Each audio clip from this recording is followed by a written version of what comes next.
Welcome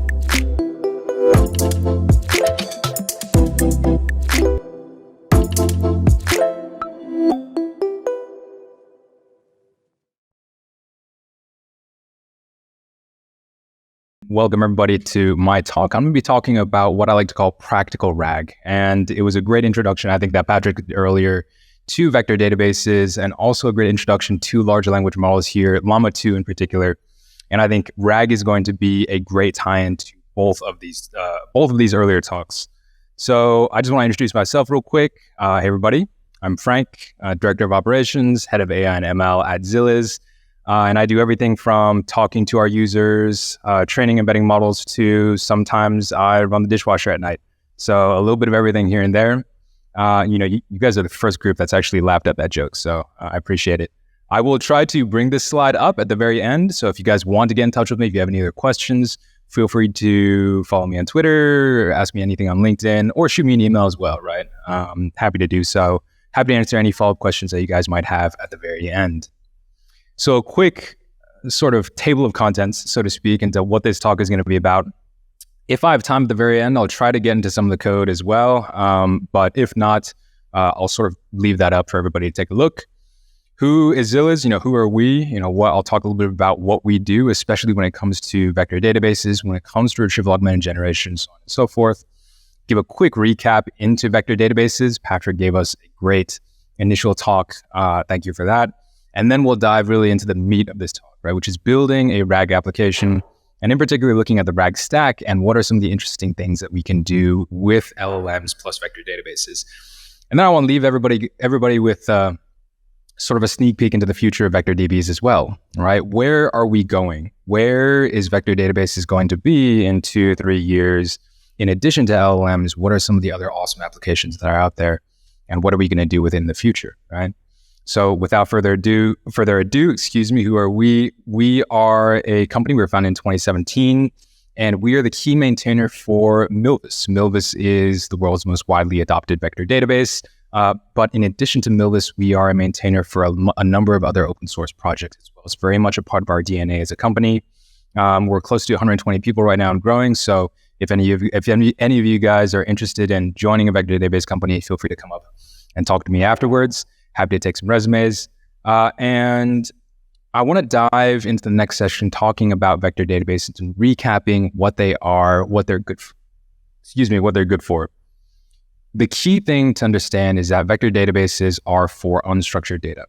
Whereas you have relational databases that are good for tabular data, you have NoSQL databases that are good for objects or JSON documents. Vector databases are for unstructured data, and unstructured data is anything that doesn't have a predefined data model. Great examples of this are images, video, audio, text, but a lot of less mundane examples include DNA, protein structures, IoT data, so on and so forth, right? So any of these types of data is considered unstructured data. And by 2025, there's going to be about 175 zettabytes of data globally. I think a zettabyte is 10 to the 21 bytes. About 80% of it is going to be unstructured. I mean, that is a shit ton of unstructured data, pardon my French.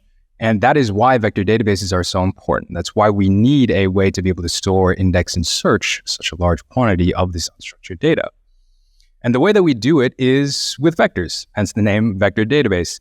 You take your unstructured data and you use an embedding model, or you use some sort of handcrafted model to turn them into embeddings. You store those embeddings inside of a vector database, and then you can perform what is called approximate nearest neighbor search. And the key property of embeddings that vector databases use is the idea that vectors, which are close to each other, are more representative of similar data at your input. So if I have two images of, let's say, German Shepherds, running through a field, and I run them through a well-trained image embedding model, the embeddings at the very end of that model are going to be very, very close to each other, right? And the analogy that I like to use is, while I'm giving this presentation in English, vectors are the languages that machines speak. Specifically, they speak the embedding models, and vectors are the words. And some of the amazing things that you can do with vectors, I've sort of shown here. This is actually from the ImageBind paper from Meta, I want to say probably about 2 or 3 months ago. You can do cross-modal retrieval. So if you have a vector that corresponds to audio of crackle of a fire, that actually corresponds to, in this very, very high dimensional nearest neighbor space, images and videos of fires. And one of the other things that you can do is also embedding space arithmetic as well. If I have a swan, or I'm not sure if this is a swan or a pelican, and I add an audio snippet that corresponds to waves, the output that I get when I do my nearest neighbor search inside of a vector database ends up being that same bird, that same animal, except with an ocean or with waves in the background. This is the power of vectors, and it is this power that vector databases leverage to help you gain insight into all unstructured data that you have. I'm not going to talk too much about this. This is really diving into Milvus, which is the vector database that we have built here at Zilliz. And I really only just want to draw your attention to two things primarily. The first is that we have clear separation of storage and compute of your worker nodes and your object storage. And at the same time, we have separation of different types of compute as well. So you have query nodes for querying, you have data nodes for ingestion, you have index nodes for indexing your data. And I won't dive too deep into this architecture, but if you guys have any questions about it, feel free to come up to me after this talk. I'm happy to answer anything that you guys might have.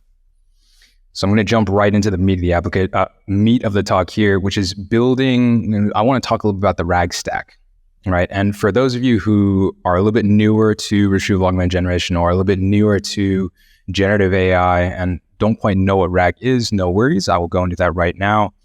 And what Retrieval Augmented Generation is good for is giving your large language model, such as Llama 2, context into your internal documents or your internal data. How does that work together with a vector database, right? You can imagine I have a prompt. I'm trying to prompt my large language model, let's say a question or anything of the sort. And what's going to happen first is it's going to hit a vector store or a vector database, and that vector database is going to retrieve the most relevant documents that are related to that prompt. Once I have those most relevant documents, I then send those along with the original prompt back to the large language model. And that's what gives my LLM the capability to do reasoning, to do question answering, summarization, and so on and so forth over my input data. Now, this diagram in particular, I apologize, it's a little bit fuzzy for folks in the back. It is actually from the LangChain blog. I'll figure out a way to share these slides at the very end. So that if you guys want to, click into this link, click into the URL, read a little bit more about it, feel free to do so. You guys are capable of doing so. And for this architecture diagram, I want to draw your attention to three key components. The first is similarity search, which we talked about a little bit earlier in the earlier slide, using vectors, using embeddings, and storing them inside of a vector database.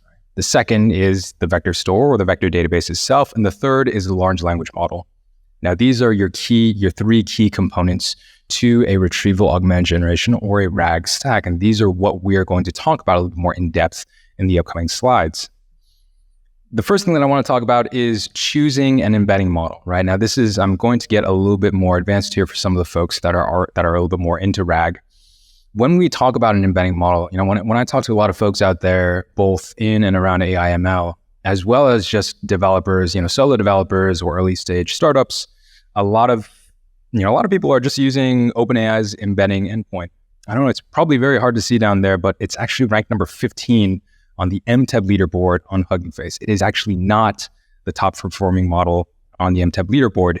And most of your SOTA embedding models are actually involve some sort of pre-training, either with unlabeled or weakly labeled data, in addition to supervised fine-tuning. Now, if you find any type of model that does that, you should be able to get pretty good results out of your embedding model. My personal recommendation for good embedding models are actually the GTE series of embedding models and the E5 series. Both of these actually you do pre-training in addition to supervised fine-tuning. GTE in particular uses the Common Crawl dataset, Archive, Wikipedia, so on and so forth. And E5 uses a proprietary dataset called CC pairs. I think if we go back to this slide right here, you'll see that both GTE and E5 rank pretty high. So GTE is actually ranked 3 and E5 is actually ranked 6. So multimodal E5 is actually ranked 6, right? These are my personal recommendations. These are models that I've tried and I've used that seem to work pretty well, right? For both enterprise and for just solo developer experience. Both of these are also open source, so you don't have to pay for an API endpoint. When it comes to the vector store itself, right, you're going to want to choose a proper or an appropriate index. And there's multiple different types of indexes out there. There is, locality-sensitive hashing, hash-based indexes. There's tree-based indexes, IVF indexes, and graph-based indexes. This actually deserves maybe an entire series of seminars on its own, an intro to all these different types of vector indexes that you can use in a vector database. So I won't dive too deep into any of these. I'm just going to give you guys a cheat sheet here. In Milvus, all of these, in Milvus or Zilliz, all of these are actually available for you to use as an index. If you want 100% recall, 100% accuracy, you're just going to use a brute force index, right? All of these other indexes, they do approximate nearest neighbor search. If you have an index size that's between 10 megabytes and 2 gigabytes, I recommend an inverted file index. Anything higher than that, I recommend HNSW, which is a graph-based index. If you're getting to the higher ends of those, you should add some sort of quantization, right? Either 16-bit, BF16, 8-bit quantization, 4-bit quantization. We've also tried 2-bit quantization as well. It does seem to work pretty well.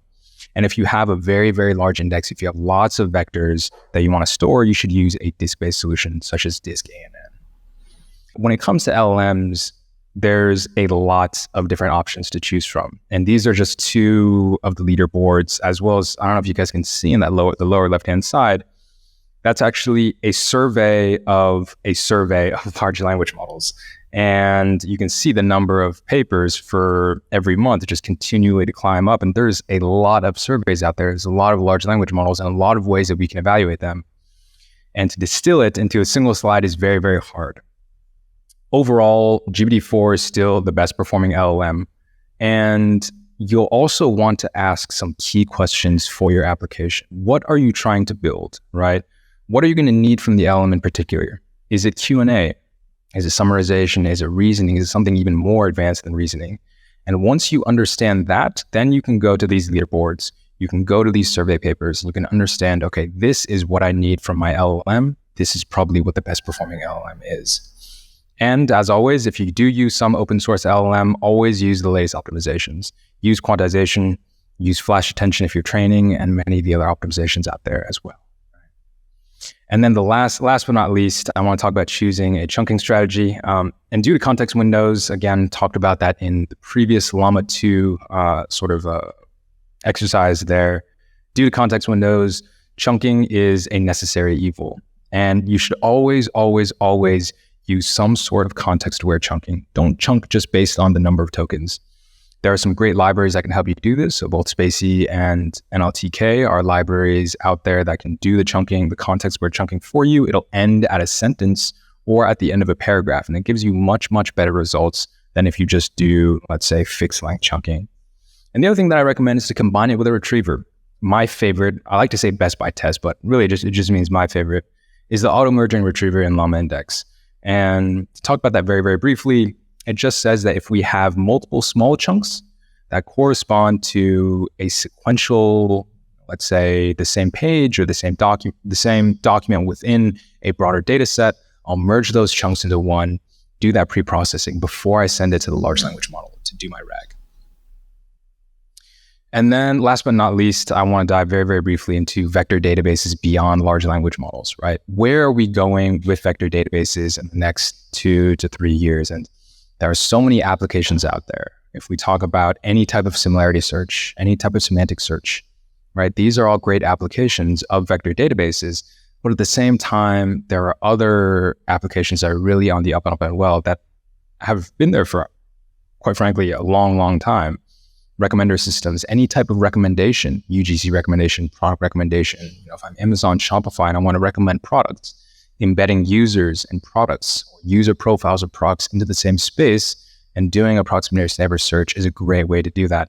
Same thing for anomaly and fraud detection, right? If I want to understand, hey, maybe which transactions are fraudulent, I can search my existing database for fraudulent and non-fraudulent transactions and see which ones come to the forefront. Vector databases will be ubiquitous in 2 to 3 years. And if you really want to get a head start, we do have a free tier, a free managed tier. You can go to zilliz.com/free to learn a little bit more about that. And we do have Milvus as well. Milvus is fully open source. You can go to GitHub, download it, play around with it, install it as you see fit. And that is the end of my presentation. I want to thank everybody here for listening to me ramble for the better part of 20 minutes. Be happy to take any questions.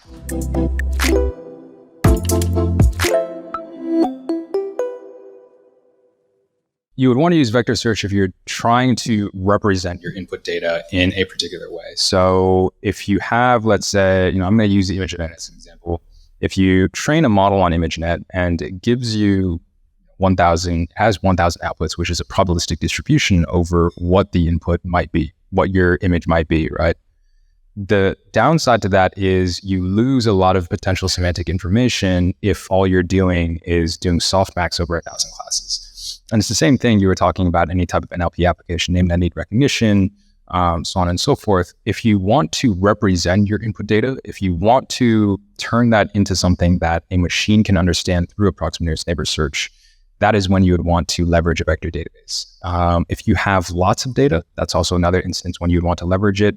And also if you want some type of explainability as well.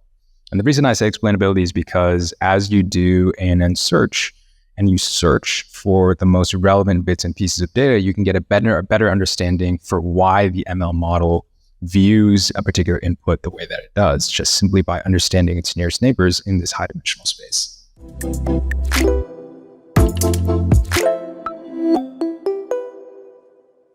For large text, even if you have a very, very long context length model, let's say 8K, 16K, and you can generate embeddings using all of those, because you're fitting so many tokens into a fixed length embedding, you actually end up getting worse performance. I actually always recommend doing some sort of chunking, because that way you never sort of miss a lot of the information in the middle, and you don't try to distill, let's say, a whole book of information into a 1024 or 1536 dimensional embedding, right? Always, let's say, I think about a paragraph is a good place to start. Chunk a paragraph and then use some of those retriever techniques I was talking about a little bit earlier. I'm going to go back to the slide here, such as the auto-merging retriever, to give you better results, to help you agglomerate more of those results together after your vector database.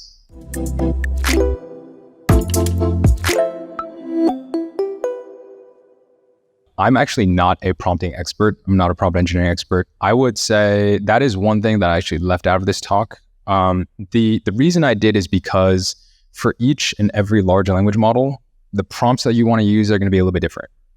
If you're using, even between GPT 3.5 and GPT 4, which is the same quote unquote class or family of models, the prompts that you want to use are going to be a little bit different. And for Llama to Llama 2, the prompts are going to be a little bit different. I always recommend doing a bit of experimentation. You can use some of the canned prompts on LangChain to see which ones work best. But at the same time, it's also important, I think, to understand what the LLM is good at.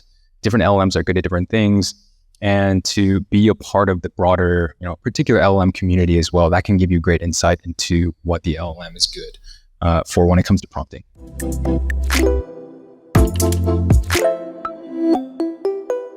So yes, the embedding model is independent of the LLM. Now, people, when folks use the OpenAI embedding endpoint, they usually call it GPT embeddings. This is not right. So GPT stands for Generative Pre-trained Transformer, and it is an autoregressive model. It's trained unidirectionally. It's trained causally.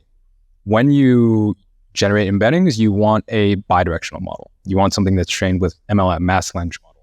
So these are actually two completely independent things.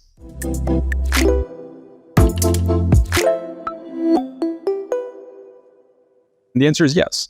So in Milvus, along with a lot of other vector databases, you can save, we call it scalar fields.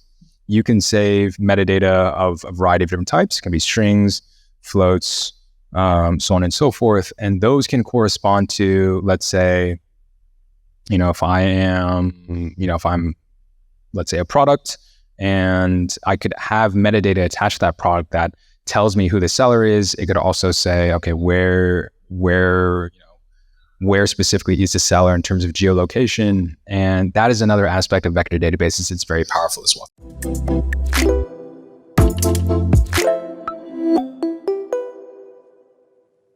RAG will never give you perfectly, so unless your LLM is 100% deterministic, unless you have, unless you set your temperature to be, max temperature, you will not get deterministic results from RAG as well. But with that being said, with the proper prompting strategies, with the right embedding model, with a solid vector database as well, that gives you good recall, you can actually minimize both hallucinations as well as, any LLM that really goes totally off the rails.